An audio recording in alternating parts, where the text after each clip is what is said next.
Okay, Shalom Aleichem, everybody, and welcome. On behalf of It's Good to Know, which is the main umbrella program host of Rabbi Friedman's classes, I understand that's his main site, and in conjunction with the online smicha, Rabbi Friedman, yeah, please. You have to watch out what you're going here. Now you know why I was hoping Rabbi Friedman arrived there. That's you. Jonathan? Okay. Anyways, again, on behalf of It's Good to Know and online smicha, today is a very auspicious day. Today is Rosh Chodesh Elul, and many of us have questions. So I call them the mashpia who has the answers to all the questions to clarify some things. Now, I'm not computer savvy. I don't know if you are. No. Okay. So this is Rabbi Manas Friedman. He needs no introduction. Rabbi Friedman, to make a long story short, I see from the people that are here, there's people all over the world. He's in Japan. He's in London, New Jersey. You know a place called New Jersey? No. New York, New Jersey. Now, Matisyo Trush is in Texas. He's a student of online smicha. He finished smicha. He learned Ayonis. And so I said, I will start the first question. And then I said, why should I be the one asking questions? And Matisyo Trush is going to ask the questions once we get the first bit out of the way. I would ask everybody to mute the mic. Only Matisyo. And if you have any questions you want to be asked, maybe send it to Matisyo or put it out. Matisyo, you could read the chat, right? So the first question I think is, I already touched upon it yesterday by the Kiddush. We get sometimes, I don't want to use chas v'shalom, the word mixed messages. You have some communities that take Elul very stressful, very depressing, and very worrisome. And you have other communities take it with an act of freilichkeit. And they somehow always know how to turn it around and make us sing song and dance out of it. And actually, as I was thinking about it this morning, are you cold? I'll shut this off. Sorry. As I was thinking this morning, even Tekiah Shofar has both of them. Tekiah Shofar is supposed to remind you of Tshuva, and then Tekiah Shofar is the blasting of the horn. We're anointing a king. So what's going on? Today is the first day of Elul. Please put us on the right path. What should a Yiddish Elul, a Hasidish Elul look like? Please, everybody, mute your mic.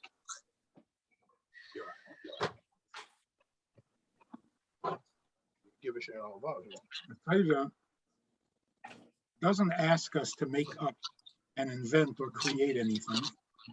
The Torah tells us what is true, what is emes, and shows us how we can be in touch with that truth. What's going on in the world, and how are we supposed to absorb it, benefit from it, and so on.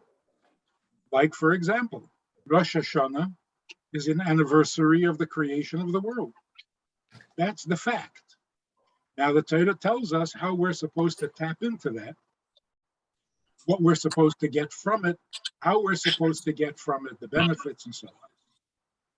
So in different holidays, different Yom Tovim, you have different access to godliness. Recording in progress. The Torah tells us what that godliness is and what is the appropriate behavior. To show you're causing an echo. If it's you, whoever put on the recorder is causing an echo, please. So in every instance,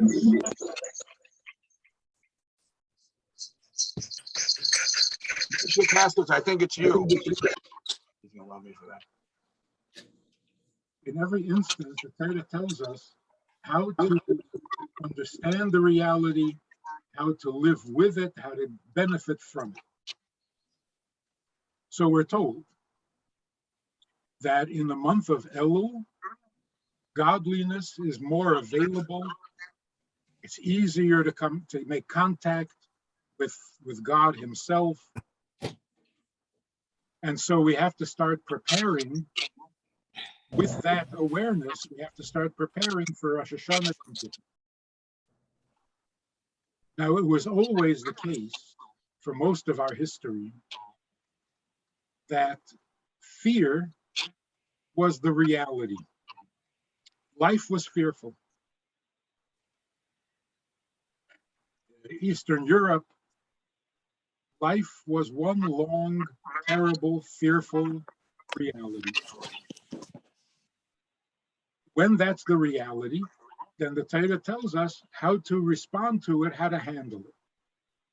What do you do when there's fear in the world? You focus all that fear on God. Yiras Shamayim. You take all the fear and you use it for godliness. And so it's understandable that Elul, Tishrei, Yom Kippur, they were all fearful days because we were instructed on how to use the fear in a holy way. Today, the reality is very different. We don't live in fear, we live in confusion. There's no lack of Yiras Shamayim, there's a lack of Ahavas Hashem. So today, the awareness that God is more available, God is more accessible during these days, we don't use fear to get closer, we use Ahava, we use love to get closer. So what are we told? There's a difference between the month of Tishrei and the month of Nisan. Nisan is when Pesach comes out, and the mood or the reality is that God reaches out to us to inspire us, and we respond with gratitude, with joy. God came down to Mitzrayim to take us out of slavery, all on his own initiative, and we respond. We celebrate Pesach, we eat matzah, the whole thing. That's Deidi Liv Aniloi. He reached out to us, and we are responding to him. Tishrei is the opposite. Tishrei is a time when we have to inspire God's interest in the world. That's what Rosh Hashanah basically is. To give God the pleasure of being our king for another year. So it has to come from us. The preparation for that is the month of Elul. And that's why the letters of the word Elul stand for Ani L'Deidi V'Deidi Li. First, Ani L'Deidi. I have to inspire God, and then God will respond to me.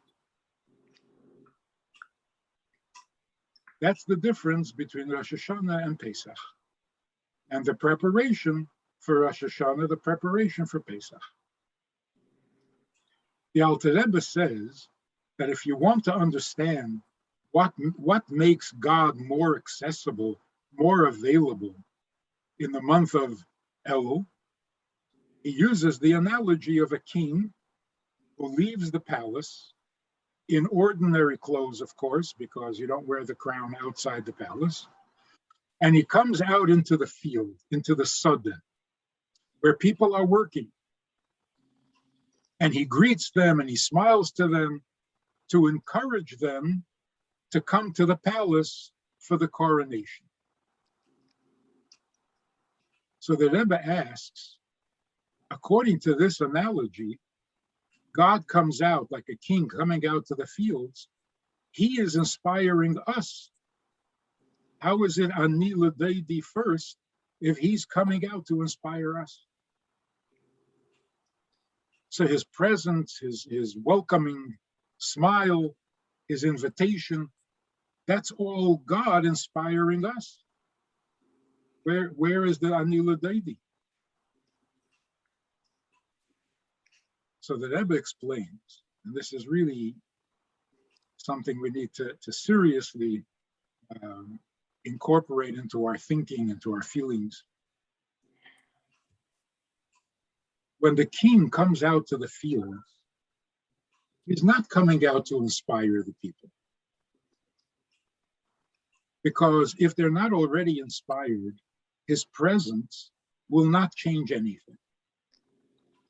The reason the king comes out to the field is because he knows he feels, he senses that the people in the field, the people in the Sadeh, want to come to the coronation.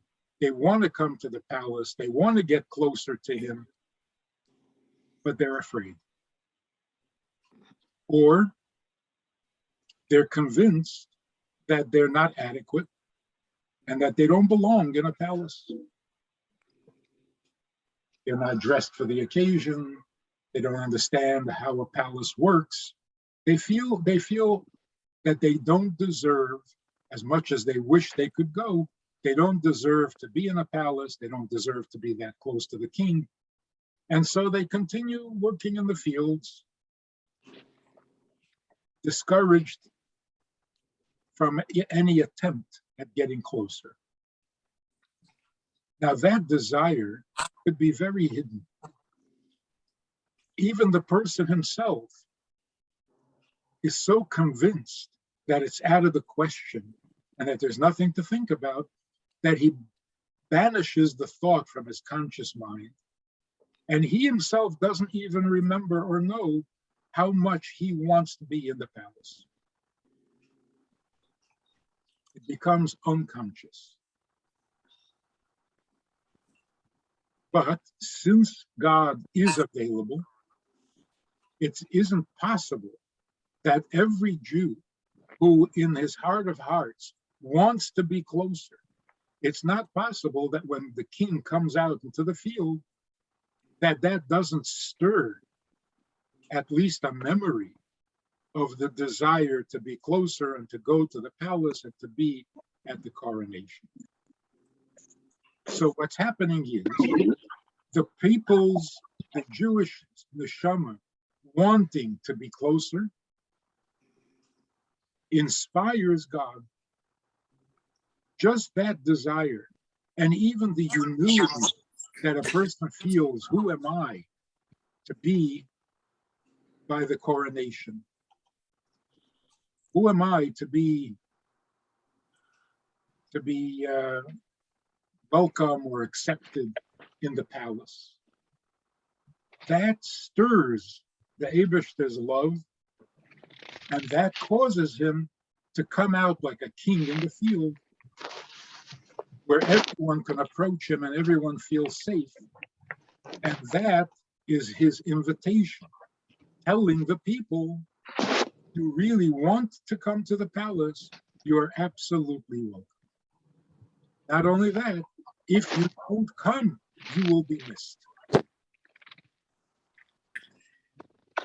That's the experience, the reality that is going on in the universe in the month of Elul, every day of the month of Elul. And as the Rebbe said many times, it isn't possible that there is even a single Jew in the world who somehow, in some way, doesn't feel at least a twinge of a desire to be closer, to come to the palace, and to be part of the Rosh Hashanah coronation. It may only last for a moment, but you can't go through Elul without having some experience of God's closeness. Of course, it can express itself in many ways. One person thinks, maybe I should keep kosher. Another thinks maybe I should raise my children a little more aware of their Jewishness. However it shows itself during this month of Elul, it has to happen in every neshama, because when God comes out and stirs your memory and encourages your desire to get closer, then that desire is experienced in every Jewish neshama without exception. Is it happiness or fear? Encouragement. Encouragement can be expressed also in two ways. You can be in awe. I am going to go to the palace? Well, that's scary. Not scary because of negative things, but scary because it's so holy. Like it's hard to believe that I'm really invited. So it's not fear of punishment, God forbid. That fear is totally inappropriate in our generation. But think about it this way. Imagine you say to your non-Jewish friends, I am getting ready for Rosh Hashanah and Yom Kippur. I am very busy now. It's the days of awe. And I got to get my act together. And I have to do tshuva. And I have to fast on Yom Kippur. And I have to ask God for forgiveness and promise to be better. Because if not, there are going to be some dire consequences. I will be punished for my sins. Any non-Jew who hears this will be very puzzled. Knowing a little bit of Jewish history, the non-Jew would think, of course, every Jew thinks the same, but particularly with a non-Jew, the non-Jewish friend will think, God spoke to you when? When did you receive the Torah? When did you become a Jewish people and promise to be his? When was that? 3,000 years ago. 3,334. Since then, you haven't heard from him. Physically, personally, up close and personal. There have been messages, there have been prophets, there have been even writing on the wall, but God did not speak to us again since the event at Sinai. Matan Torah was just a one-time thing. And who was there to say yes? Who agreed that we're going to be the Jewish people, a nation of priests and so on? Our distant ancestors. In addition to that, not having heard from him for 3,000 years, in addition to that, the last 2,000 years in particular were horrible years. A few good weekends thrown in here and there, but basically it has been a horrible, indescribably difficult 2,000 years. Suffering, crusades, inquisitions, pogroms, exiles. Impossible. Just when we thought we had settled down and we could build yeshivas and transmit all the wisdom and beauty of Torah to the next generation, we get uprooted again and we get expelled from this country, from that country. Got to start all over again. The learning is interrupted. The tradition is interrupted. And particularly after a Holocaust. Took 2 generations to get back on our feet, just to be able to function like normal human beings. So the non-Jew is thinking, after all of that, God is angry at you because you didn't keep all the commandments, or you didn't keep them perfectly, or you violated one of them, or 10 of them.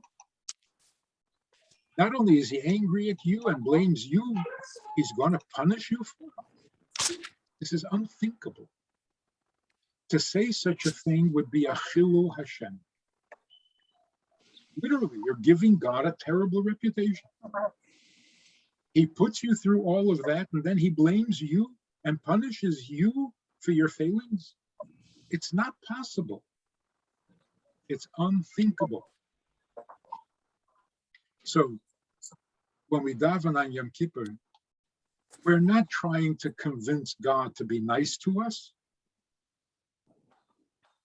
Isn't that a horrible thought? You got to beg and plead for God to be nice to you?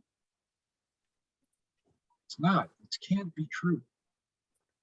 In the times of the Beis Hamikdash, when everybody was living in the Holy Land, and you had prophets running around, reminding you, inspiring you, you had the Beis Hamikdash where the miracles happened, and then you couldn't behave yourself. maybe then punishment would be necessary, appropriate, deserved, but not 3,000 years later, and not after 2,000 years of suffering. That can't be. So when we say these are days of judgment, that doesn't mean you're going to get punished. If you're assuming punishment, then there's no judgment. There's no need for judgment. There's no need for a court or witnesses or testimony. You're going to suffer, and that's it. It's more like a court in Russia. Judgment Day means you will be judged, and it will be determined whether you deserve a punishment or you deserve reward. And every Jew today who is Jewish and is proud to be Jewish and knows that he's Jewish and tells his children that he's Jewish deserves reward, no punishment. That's what the judgment calls for. So we're experiencing a very different day of awe. The awe is God's devotion to us and our indestructible relationship with him, which is awesome. It's not punishment that is awesome. The relationship is awesome. So we know that God is going to give us another year of life, another year of health, another year of parnasa. That's what's scary. Life is scary. Death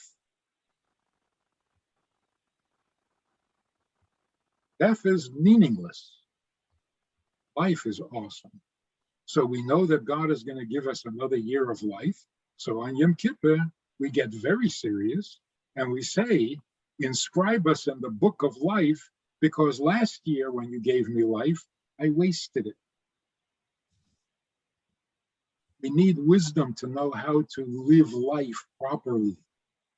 The book of life means the wisdom of how to live. There's no book of death because it takes no wisdom to die. So now the Rebbe says, the month of Elul, God is reaching out to the Jewish neshama that is hoping, crying, wishing that it could get closer to God, but doesn't feel deserving. The Rebbe connected that with the section in Torah that speaks about a woman, a betrothed woman, who was molested. And the Torah says, if it happened in the city, then she could be guilty also, because if she had cried, somebody would have heard. But if Basodeh Mitzah, if he found her in the field, the Sodeh, where the king comes out to the Sodeh, then she is innocent, because she did cry, but there was no one to hear. No one heard. Ein Meishi Allah, there was no one to help her. Chassidus says, Ein Meishi Allah can also be read Ayin, referring to God, Yesh Me'ayin, Ayin Meishi Allah. That when the neshama, represented by the betrothed woman, the wife, in our relationship with God, we are the wife. So the neshama cries in such a manner and in such a context where nobody hears. There's no one on earth who can save her. No one hears her crying. You look at a Jew and you get the very strong impression that he or she is not interested in being Jewish. They're not crying for closeness to God.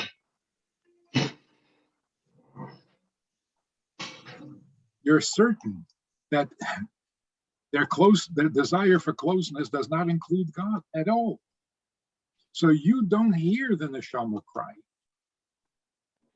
But under those circumstances, that cry that no one else can hear, Ayin, God himself, Meishi Allah, responds to the neshama and comes out like a king to the field to encourage that neshama to fulfill its desire to get closer, to come to the palace, and to be part of the coronation. The miracle of it is, of course, the neshama finding itself in this low world will have a desire for something higher. That's built into the neshama. It's even a human trait. Every human being wants to accomplish something, not leave this world empty. So it's not terribly surprising that every neshama wants to get closer to God. Sometimes they think making more money is what they're really after, and that will satisfy their desire. It's just a misreading of what's going on in the neshama. But every neshama yearns for closeness to God. That's what a neshama is. But when the king comes out to the field, that's something that you don't expect. That the king should care enough to come out to the people who are not behaving in a godly way. They're busy with their own affairs. They're plowing, they're working, they're sweating, they're in their workday clothes. God would come out to them just to encourage them. That's unexpected. And what that tells us is that the relationship with God is truly a relationship. The neshama wants to get closer to God, but even more than the neshama's desire for closeness, God's desire to be closer to his people is even greater. And that's what the king shows when he comes out to the field. The people feel that it would be a huge privilege, a great gift beyond anything they deserve to be able to come to the palace. The king comes out to the field and says, "You have no idea how much I need you to come to the palace." And not as a group, but as individuals. Every individual Jew can coronate God and give God the pleasure of being king for another year. When the neshama hears that, then the fear is gone. It's still awesome, but it's awesome love, not fear. And then we feel like that kind of love I am not capable of. So if I want to respond and I want to reciprocate, I don't think I can offer that kind of love in return. So again, I feel inadequate, but not because of punishment, not because of failure, not because of being excluded, but because of being included. And one final thought. The final fifth tefillah on Yom Kippur is Ne'ilah, the holiest, most awesome part of Yom Kippur. Ne'ilah means the closing of the gates. And traditionally, it was assumed that the closing of the gates means the gates were open all day. You could enter if you tried hard enough. Now the gates are about to close. If you don't try a little harder, if you don't hurry up, it'll be too late. And you will be left out. Once compared it to the announcement in the supermarket. Attention, the store is going to close in 15 minutes. Please bring your purchases to the register. If you're going to buy, you got to buy now. You can be window shopping until now, but now you got to get serious. You got 15 minutes left to make a purchase. That's a little intimidating. The Rebbe said, why do you assume that? Why do we all think so negatively? The closing of the gates means you have entered the palace and the gates are going to close behind you. You're in. Now that's awesome. Got to stop being so negative. Hey, Matisyo. Thank you, Rabbi Friedman. Thank you, Rabbi One Wilhelm. second, let me find you a second. I want to make sure Rabbi Friedman sees you. Where are you, Matisyo? Oh, yeah, he's Here. right. Yeah, Chodesh Tov. Thank you so much for coming today and speaking with us about Elul. As we discuss Elul, we often find we are pulled to the discussions about what is Rosh Hashanah, what is Yom Kippur, what is Sukkot. This whole planning of Elul is really planning for something else, a means to an end. But how do we relate to Elul as the end itself? What is the end goal? What do we hope to accomplish during these days of Elul? Instead of looking at it just as a stepping stone, how do we see it as the place to be and actually where we can achieve the greatest of heights of the whole year? Thank you. Well, it is in fact a preparation. The days of Elul themselves, in some sense, they should each be a Yom Tov, because these are awesome days, but they're not. They're weekdays. The godliness that we can experience in Elul is in some way superior to a Yom Tov, because to experience a Yom Tov, you have to stop all your activities. You have to change your behavior. You have to change your garments. You have to eat different foods. You have to be a different person in order to appreciate a Yom Tov, to participate in a Yom Tov. But here we have an entire month where every day godliness is available and you don't even have to be wearing Yom Tov garments. And you can be engaged in regular activity. That's a kind of godliness that is going to become the reality when Mashiach comes. When Mashiach comes, you won't have to do anything special, because everything will be special. You'll eat holy, you'll work holy, you'll dress holy. It won't be a special occasion, because nature itself will become holy. But it is a preparation. It's a preparation for the coronation of God on Rosh Hashanah. And so what is it called? It's called a month of Cheshbon. Every business, you're busy buying, selling, doing, but every now and then you got to stop and see, how am I doing? Am I making a profit? Or am I just running in circles? The month of Elul is a time when you stop and see how your behavior has been. You fix what needs to be fixed, you improve what needs to be improved, and you increase what needs to be increased. So it is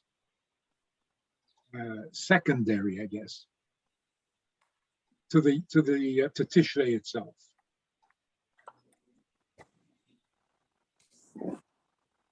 Okay, well, you talked about, being professional in the world, experience godliness where we're at. A lot of the people here on the Zoom today are professionals, successful. Excuse me, could I ask everybody to make sure to have your mic muted?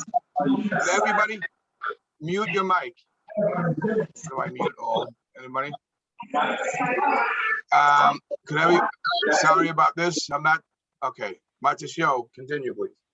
Thank you. So I was saying that everybody here on our call, or a lot of them, we hope, are successful professionals, doctors, lawyers, electricians, businessmen, rabbis, very, very, successful people. And they're top of the game. So how can they look back on their Elul and say that they succeeded this Elul? What does success look like for the month of Elul?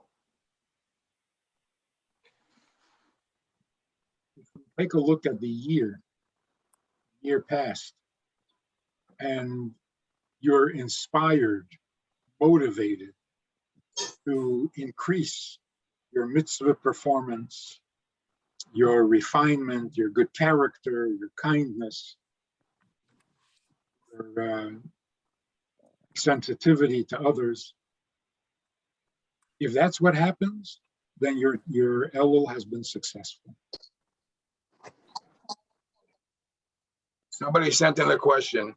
What is the best thing we can do to help another Jew recognize his soul is crying out to Hashem?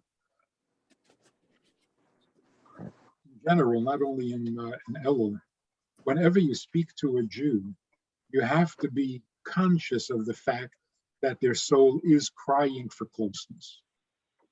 Not that you have to create that closeness. That's it. It's inappropriate and disrespectful of the true nature of a Jew.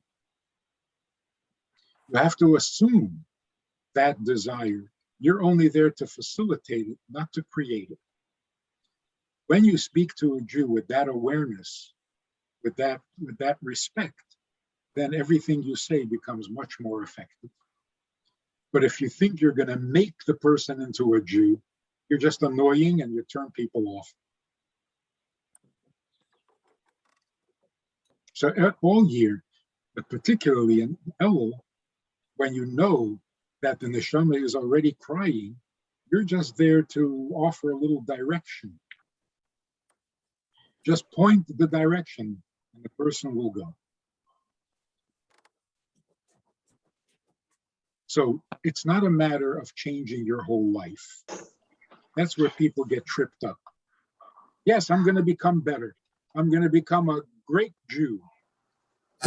Don't think in heroic terms. Pick the mitzvah that you're going to improve. Pick the character trait that you want to improve and come away with one success. This year, you're going to be better in this mitzvah, in this behavior. Not heroics. You're not going to become a different person. You don't have to be going wrong. You just have to give your neshama one more outlet to express itself and to enjoy the godliness that is available to a neshama while it's in a body. How to find guidance in life, what to do when we are lost. We are all lost. Somebody asked that question. Well, this past year or 2 years, I think it's safe to say that we're all a little lost because it's been 2 years of absolute confusion, uncertainty. Nobody knows what's going on, even in things that we thought we knew. So there's a desperation that comes from confusion, not from evil. The real evils are all in the past. And fighting those evils, we had great, giant individuals, bigger than life heroes. They did all the heavy lifting and they fought all the true evil. Now we're left simply with confusion.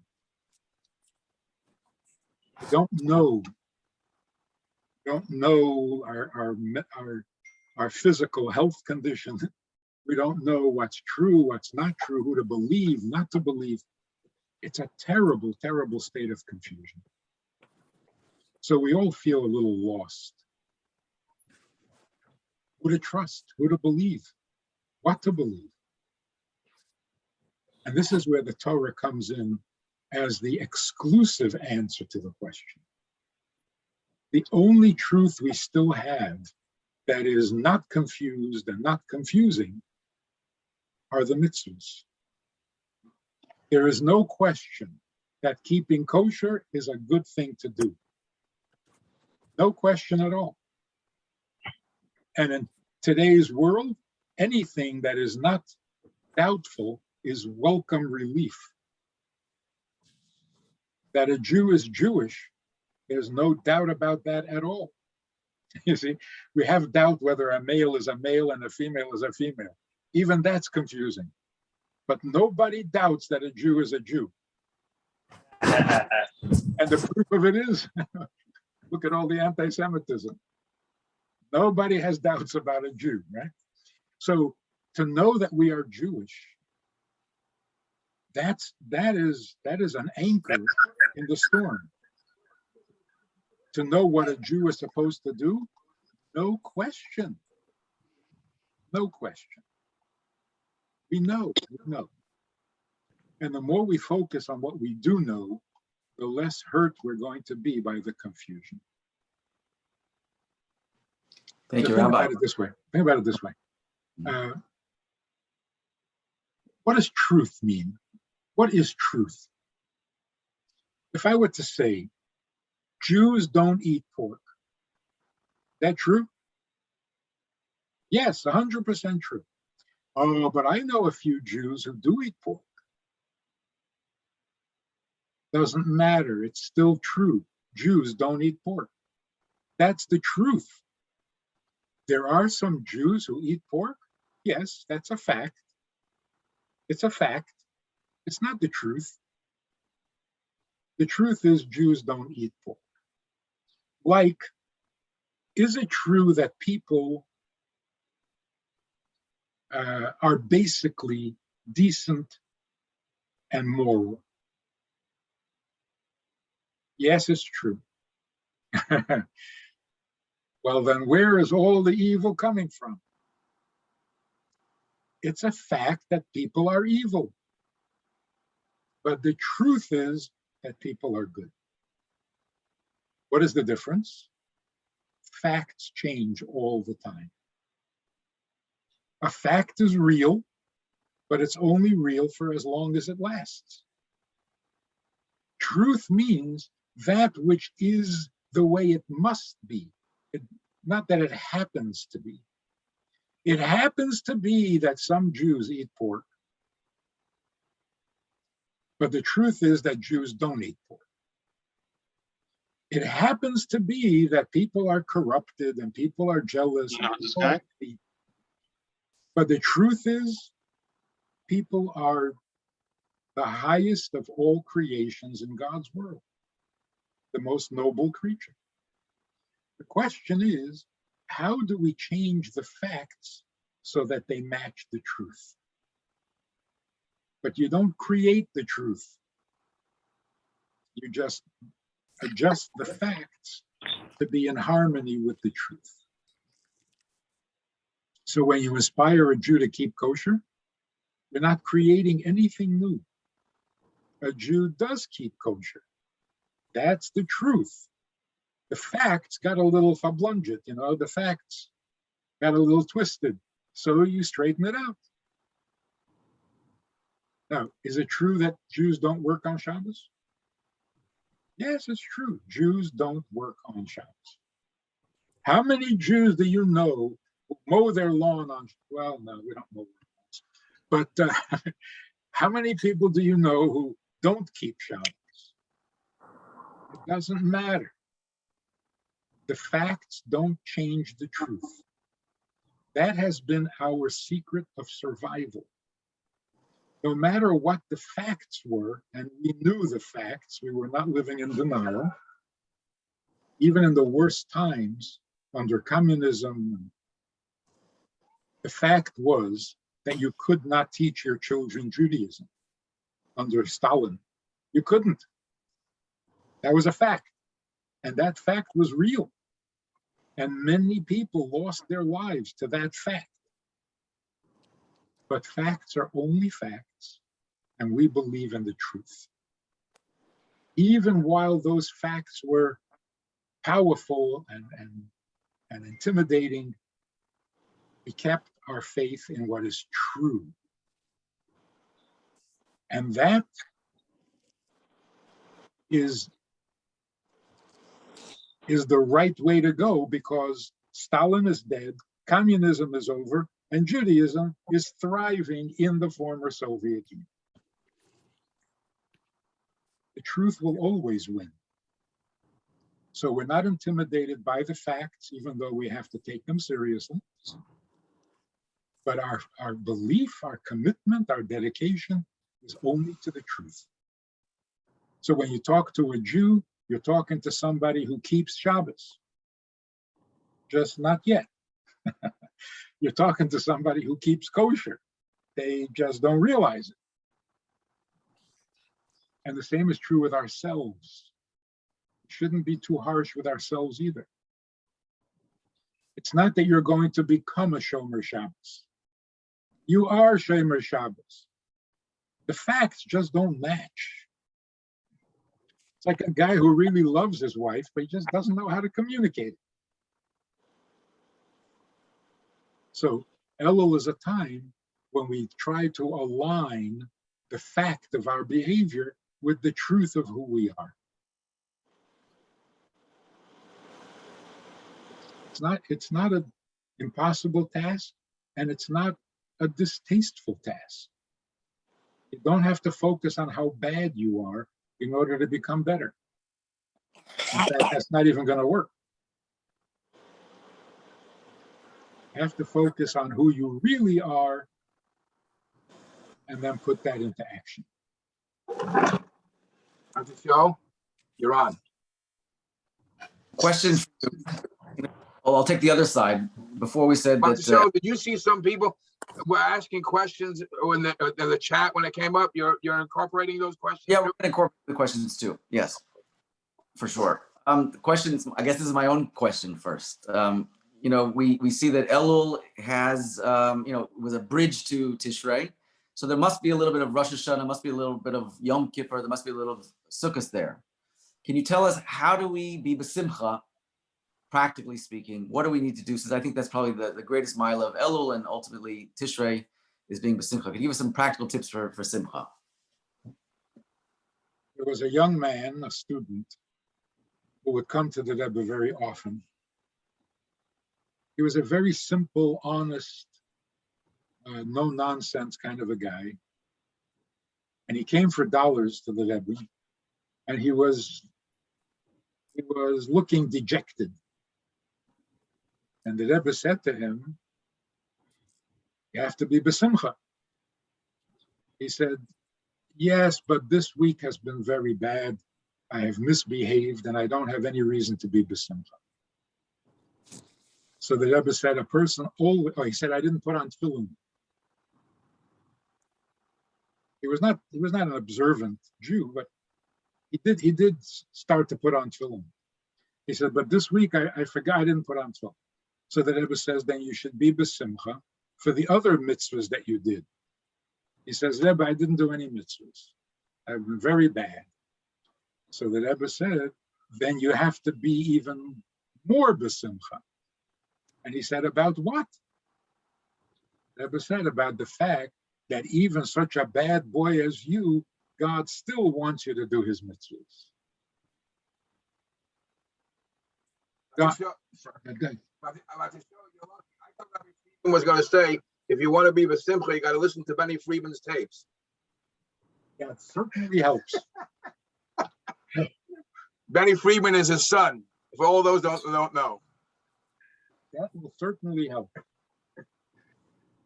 But particularly in Elul, when the king comes out to the field to tell you that no matter what you think of yourself, he is waiting to greet you in the palace because you matter to him.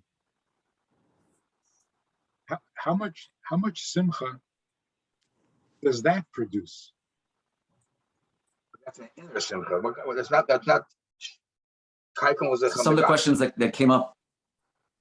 Yeah, it's not. Some of the questions. I think it was an important question about, how do we do teshuva towards people in our lives? We all, have enough time speaking to the Eibishter, but it's really harder almost. We spend less time, maybe we spend more time avoiding the fact that we really need to do teshuva towards others. So what are some, tips or guidance on how to do that effectively? One practical thought is, how do we prevent ourselves from talking Lashon Hara? Let me tell you a good one. I'm just joking. Yeah. People who don't share their Lashon Hara are cruel.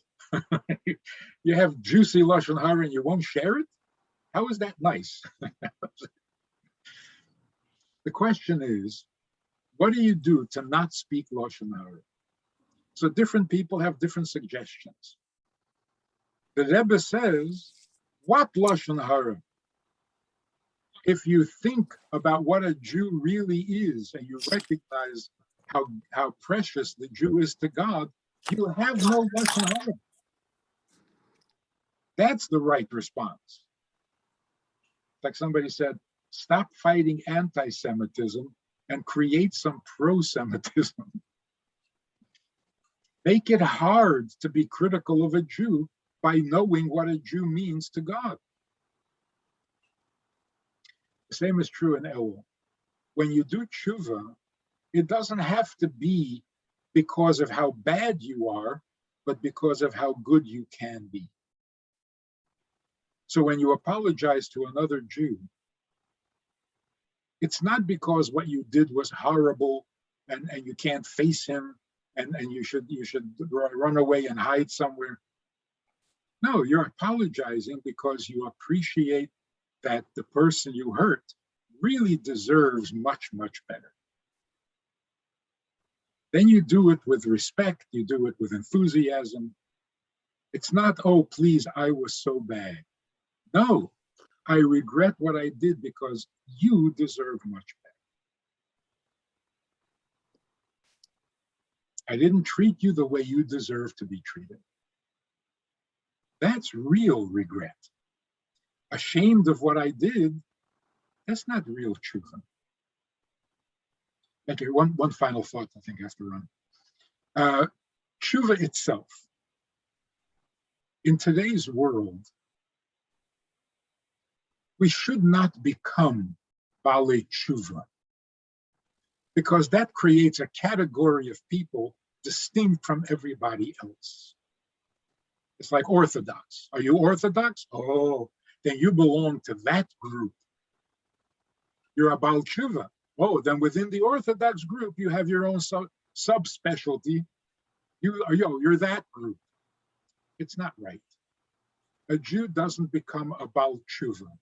A Jew discovers his native Jewishness and is therefore doing mitzvahs and acting like a Jew. Even if you use the term, it doesn't mean what it used to mean. It doesn't mean a certain group of people who were guilty of sins and now they're repenting for their sins and they're identifiably the Balei Tshuva. Our Jewishness is much deeper than we ever knew. Our connection to God is much greater than we ever knew. Literally, we have information that previous generations didn't have, that was revealed in Hasidus. And so now we know when a Jew feels Jewish, it's much greater than tshuva. It's not repenting a mistake. It's not fixing or repairing some damage. It's a whole different experience. A Jew being Jewish, that's pre-Mashiach. Because when Mashiach comes, are we all going to be Balei Tshuva? If everyone is about Tshuva, how are you going to know? Yeah, you can't identify any individual as about Tshuva if everybody is about Tshuva. So it's going to be a different experience. We're not going to become Balei Tshuva. We're going to become true Jews like never before. To show one final thought, Rabbi Friedman has to catch a plane. So a final question came up about the egocentrism of doing teshuva, of focusing on the I. Roses are red, violets are blue. I'm schizophrenic and so am I. So it's all about me. So I like that part of Elul, I guess. I get to spend time on me. But how do we really make this about the transcendence of the I and going to, really connecting to Am Yisrael and Hashem? Thank you. I think that's the punchline of the Rebbe, of Alter Rebbe's analogy with the king coming out to the field. As long as the king is not there, the focus is on myself.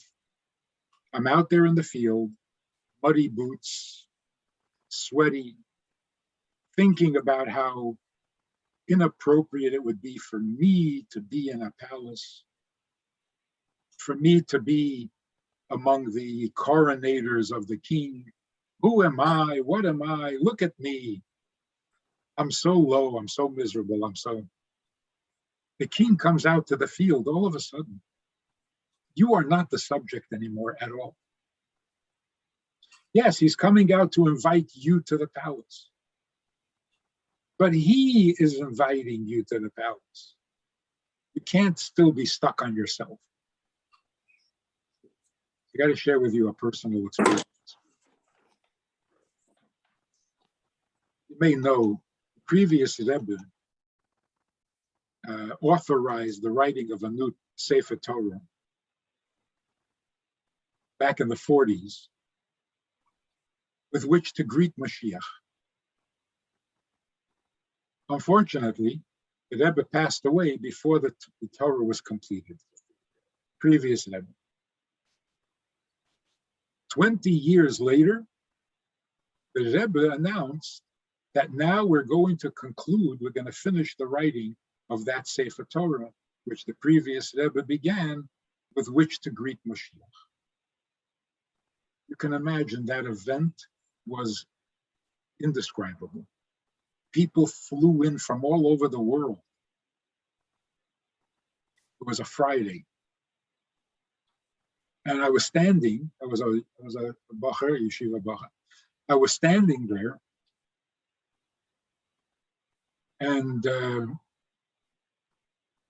awesomeness of the moment, I was overwhelmed. And there were no tables. They took all the chairs and tables out of the shul in 770. There was only standing. Everybody was standing, and the room was packed. And a thought occurred to me, like a feeling, really, more than a thought.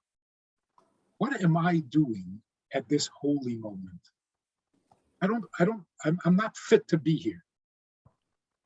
And as I felt that, the Rebbe suddenly looked up from the Tehillim and looked directly at me like, not now. Inappropriate. So when the king comes out to the field, the thought that am I fit to, that's not appropriate. When the king is in the field, the attention is on the king, not on yourself. And hear what he's saying and take him seriously. He's saying that you are welcome, that you have a seat reserved for you in the palace. It would be so inappropriate to think, oh, wow, then I am important after all. No. God is awesome after all, that he has a seat reserved for you. Thank you so much. Anyway, we should all have a successful Elul.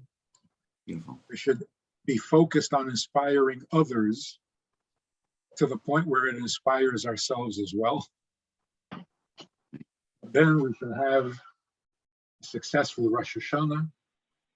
God will inscribe us in the book of life, which means he will give us the wisdom to know how to use a year of life that he is certainly going to give every one of us.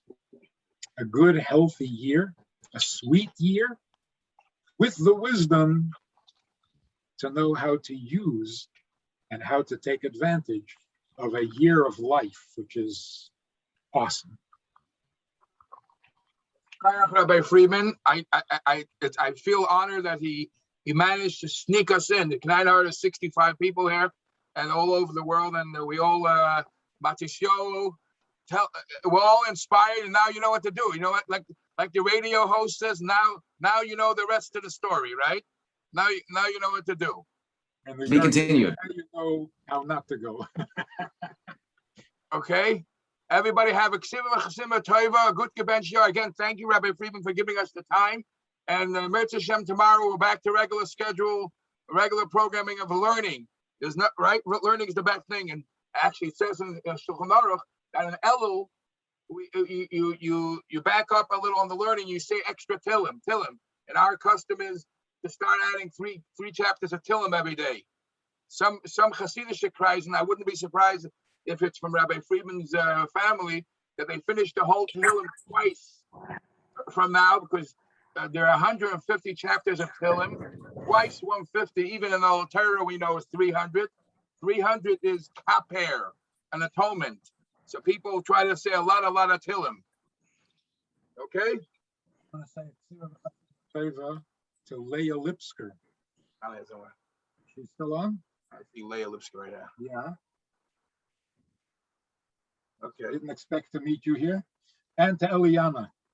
See what? You want to see who else is on? I don't know. You know any of these people? Let me just shut off the recording.